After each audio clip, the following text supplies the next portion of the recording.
All right, let's get into it. This is the first episode of Totally Biased Sports. And today we're going to be talking about the Cleveland Browns. The Cleveland fucking Browns. For the first time in a long time, it's a good year to be a Browns fan. Right now, sitting at the record 11-5, 10-5, on the way to 11-5. Just completely destroyed the Houston Texans. And personally, I think the Browns have to be considered as one of the biggest threats in the NFL. And I think the national media is just now starting to get around to talking about them. I mean, for weeks and months, at the beginning of the season, I talked a lot of stuff about the Browns being super good this year, how they were going to be, I predicted at the beginning of this year they was going to have 13 wins. And it seems like as they were winning games, even though Deshaun Watson wasn't playing the best, I mean, the man was still 5-1. They're winning games. The national media acting like, what the Browns doing is nothing. Mind you, Nick Chubb gets injured in our very second game. The man basically had over 100 yards rushing in the first half before Dirty Minka takes him out of the game and at the moment appears to ruin the Browns season, right? I'm watching that game. I believe it's Monday Night Football against the Steelers after that injury. My girlfriend, her family's Eagles fan, so I'm watching it with the Eagles fans, and I'm telling them, it just looks like the Browns are just out of sorts with that injury. It was such a big injury. I mean, it was scary. I mean, you could hear Nick Chubb screaming from the sideline, and whenever you can hear that on TV, you just know it's bad. And you know that his season was probably done. And at the moment, I'm not gonna lie, even as a diehard Browns fan, that was very depleting to the season at that moment, especially losing to the fucking Steelers. All right, so we come back with week 3, and we look like a whole new team. Jerome Ford looks good. We went and signed Kareem Hunt that night. Hey, come here, boy. Run it back. We need you. We bring Kareem Hunt back. And the running game looks like no superstars, but, RB2, RB3, they're getting the job done. The Browns rip off a couple more wins. The season is looking pretty fucking decent. I mean, it's like in the first 5 games, knowing that we're getting ready to face an undefeated 49ers team. Okay, so here comes the Baltimore game. DTR gets told he's going to play like an hour before the game. He does terrible, honestly. He looks like a straight-up rookie who with no experience, no reps in NFL, and he's thrown into, arguably, as of today, he's thrown into play the best team in the NFL. We get creamed. We get absolutely creamed, of course.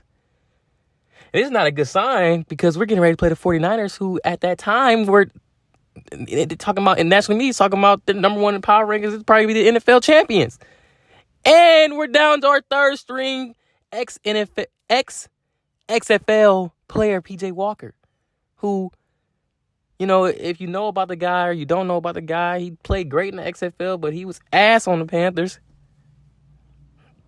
But I mean, maybe a tier above mid, but the stuff that comes out of my on my toilet tissue and what he did in Carolina are damn near cousins.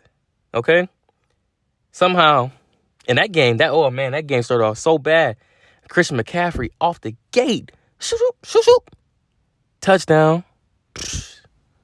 Okay, I mean, I think we go down 10-0, 14-3 or something like that. I'm like, damn, this shit is looking rough, boy. And all of a sudden, here they come. Good hit. Knocks Debo out the game. Uh-oh. We know what the 49ers is like without Debo. Denver or something. Uh-oh. Another big hit. McCaffrey's gone. Trent Williams can't handle Myles Garrett. He's gone. Oh, this is a whole new ball game, even with a third stringer. Now, 49ers, I'm a big 49ers fan too, secretly. And, last year I thought they were going to win the champion. I thought they were going to win the NFL championship, win the Super Bowl. And I still think they're one of the best teams in the NFL, probably top 5, definitely top 5, one in their top 3 something. But I'm like, this is a ball game. They're not scoring no more. They're not really moving. And we know what happens when you take out any of them key players, whether it's Ayuk, Debo, Brock, Kittle. or McCaffrey, they're a whole different offense. So I'm like, okay, this is a winnable game. We start chucking back. And, PJ Walker, I won't lie. He played bad the entire game until it really mattered. That fourth quarter. Drove us down there, got us some points. Defense comes up with not really any stops. I'm almost shitting my pants. The 49ers move all the way down the field. And luckily for us, he misses the field goal. Moody misses the field goal, which he almost never does.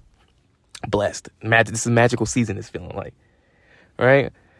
We get, the season progresses and, everything looks kind of steady. Like, our offense looks shaky, but our run game is still looking solid. Injuries are starting to pile up. More and more people get knocked out. Important players are getting knocked out. Star players, Pro Bowl players are getting knocked out of our team. We're still finding ways to win. We lose. We lose a bullshit one to the Seahawks. Probably could have won that game if we would have run on that third down and instead of throwing that pick off Jamal Adams' helmet. We probably would have won that game. But I mean, hey, I predicted 13. I'm gonna settle for 12. This is where everything changes, though. It's like the Browns are almost having like two different seasons. Beginning of the season, it was like our offense is struggling, but our defense is winning us games. All of a sudden, Deshaun Watson comes out. We play DTR. He wins us a very important game against the Steelers. He does win us a very important game. He played decent. Can't throw the ball past 15 yards, but the game plan from Stefanski, which, by the way, I say Stefanski, Coach of the Year. I've been liking Stefanski since he got here. I think he's an immaculate play caller. And it seems like early in his Browns career, he didn't have the playmakers to execute on the plays that he's doing.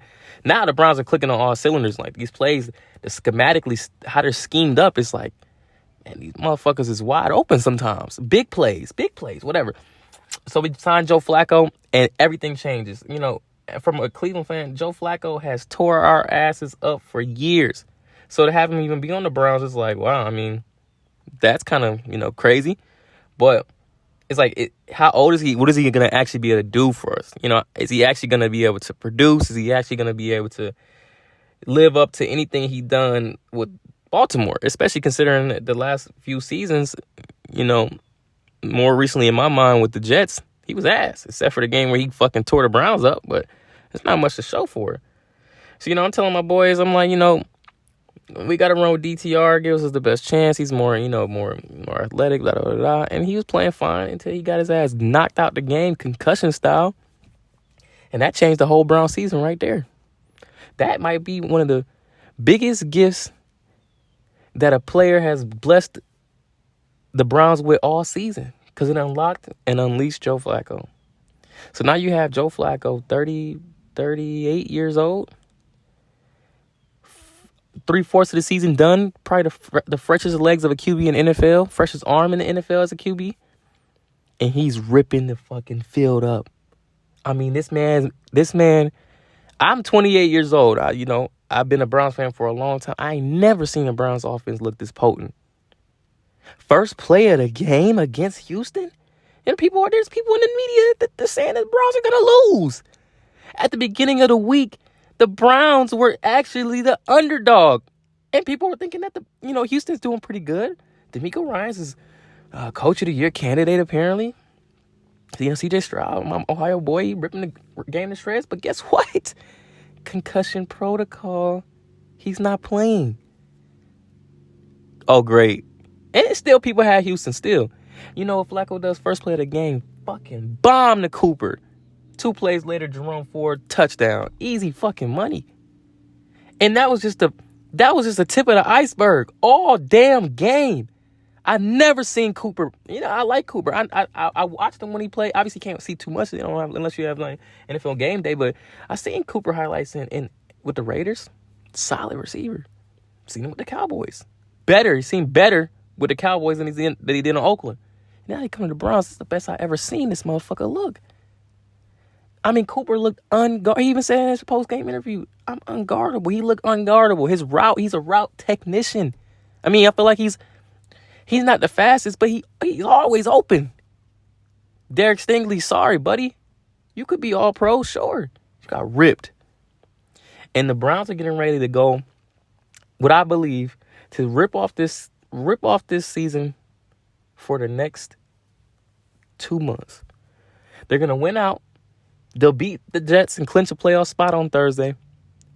They'll beat Cincinnati, the final game of the year, in their season. And honestly, I don't fucking care if the Browns get a home game or a road game. I feel like if the Browns run into anybody but Baltimore in the first round, which is not going to happen, obviously, they will beat whoever they play. They run into Kansas City. Kansas City's not that good this year. I think the Browns can take them out. The Browns almost beat them in a playoff game when they were actually super lit. Now they have a much better team, and Kansas City has a much worse offense. We can beat them. Jacksonville, they better pray they even make the playoffs. Because at this rate, what are they on a 4-game losing streak? At this rate, they might not even make the playoffs. And I have full confidence that how it's set up right now, the Browns have the 5th seed and they'll play the 4th seed in the first round on the road. We can beat. Obviously, we've shown it already. We've shown it all 3 times. We can beat Indianapolis, Jacksonville, and Houston. We can beat all 3. And 2 of the 3 of those wins we did on the road. So, I'm not worried about none of that. Best case scenario, Buffalo sneaks into the playoffs and knocks out one of the juggernaut teams for us. And boy, oh boy, if something like that happens and somehow the Browns end up being able to have a home game in the playoffs, I'll buy my ticket to Vegas that day. Flacco might have one of the most magical seasons that we've ever seen. And I'm looking at these statistics and you're seeing all these crazy names about, old players reborn with a new team. And, in my age, I got to think about when have I seen this actually. I think the first time Peyton Manning, Denver, similar structured team in terms of heavy, potent defense and some scoring ability. Yeah, Peyton Manning threw a lot of interceptions that year, but he threw a lot of touchdowns too. He's at the age I feel like he was just slinging it. I'm not afraid to take the shots in my career. I got whatever I need. I'm here to win. I'm going to go big. I feel like that's how Joe Flacco's playing. He's launching that bitch. If it's picked off, it's picked off. All right, I think he'll sharpen it up in the playoffs. A lot of people don't know this. Joe Flacco has the tie for the most road wins in playoff history for any QB. Barely throws picks in the playoffs. Ice cold Joe. Right? He's slinging that ball right now, getting his arm, really getting the feel for the team. And sometimes when you take those shots, you will get burned. But I'll take it if he throws 3 TDs and two picks, and our defense is giving up less than 20 points. Hello. Sounds like we're gonna win. And I don't think Joe Flacco is gonna throw 3 picks every game, even 2 picks every game, especially when it comes to the playoffs. Okay, we got Tom Brady switched over to the Buccaneers, a little bit older, still got one. Brent Favre went over to the Vikings. I think they went to the NFC Championship that year. If it wasn't for those dirty, dinging Saints going out for heads, I'm pretty sure Brent Favre could have won another championship. Then you got Joe Flacco. Those some good names. Brent Favre, Tom Brady, Peyton Manning, Joe Flacco. These are all championship QBs. Most of them Super Bowl MVPs. So, really, I'll have to say I think the Browns are the most scary team in the NFL. There's nothing about the NFC that scares me at all from top to bottom. I think the 49ers have just now proven. They really have just now proven as the top team in the NFC really ain't shit. Because the 49ers have now lost to the Bengals, the Browns, and the Ravens. Even though the AFC North is probably the toughest division in the NFL, they just can't fuck with AFC teams. And there's nobody else running in the NFC that even scares me. I don't think any of them can beat the 49ers, possibly even the Eagles. And I think the Browns could beat all of them themselves. So we get into the point where I really feel like, obviously my full bias is that the Browns beat the Ravens and the 49ers, and the 49ers are supposed to be the best team in the NFL, and they just got creamed by the Ravens, which we beat. So in theory, in bias theory, the Browns are the best team in the NFL.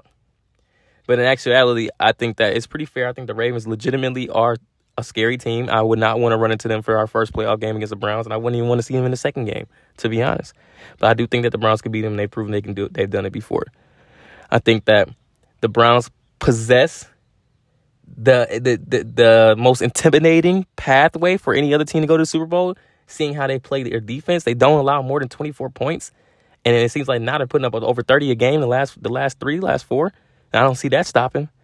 So honestly, I think the Browns are the biggest NFL threat in the NFL left competing for Super Bowl contention. And I think the media needs to wake the fuck up. The Browns are not just the Browns this year. The Browns are the Browns. You take that in stride and you run with it and understand that the Browns ain't losing the games they used to lose. The Browns are beating not only the teams that they're supposed to beat, the Browns are beating teams that they ain't even supposed to come close with, especially with the amount of injuries that we have. And in all honesty, whether the Browns win a Super Bowl this year or not, make the playoffs or not, the NFL better be on fucking watch out. Because if we're doing this with second, third, fourth stringers, practice squad players, grandpas, next year when we fully loaded, because even if we had one more person that we don't have right now, even if we had Nick Chubb, I guarantee we probably only have 2 losses this year. But seeing that guy's going to come back, a full healthy roster is going to come back, some new draft picks, some new acquisitions from AB, oh, the NFL better be on fucking watch out. The Browns are here, not for this year, not a fluke. This will be the second playoff appearance in the last 4 years. That's 50% under Kevin Stefanski. At this point, every other year, the Browns are going to the playoffs. I see a dynasty on the fucking way. As long as we can hang on to Shorts and he locks in and commits to, really being our defensive head coach, not looking to go find a job somewhere else, the Browns will have a damn dynasty. And this will not be the only year to make the Browns make the playoffs. And this will not be the last time national media turns the tables and starts to favor the Browns again like they did back in 2020. Or people were calling them at the beginning of the year, 2021 season, beginning of the year, possibly Super Bowl champions. The hype died down realistically and understandably because of Deshaun Watson. And you can't, it's a hard conflict to try to boost and, talk up a player who's been speculated or accused of doing something so horrendous publicly. So it's a hard thing. But now we got Joe Flacco. We're bringing in the praise. I want to hear all the claps and the cheers and the thoughts and the ideas and the theories. I want to hear it all because we deserve it. The games that we winning, I'm going to say 99% of the other teams with the same type of situation would not be winning the games the Browns win. And that's a testament not only to the players, the coaching staff, the general manager, but to the culture of what Cleveland now is. So be on the lookout and understand Cleveland is the scariest team and the biggest threat to a Super Bowl in the NFL this year. Book it. This is your boy Cassius. It's Totally Biased Sports, episode 1. Go Browns.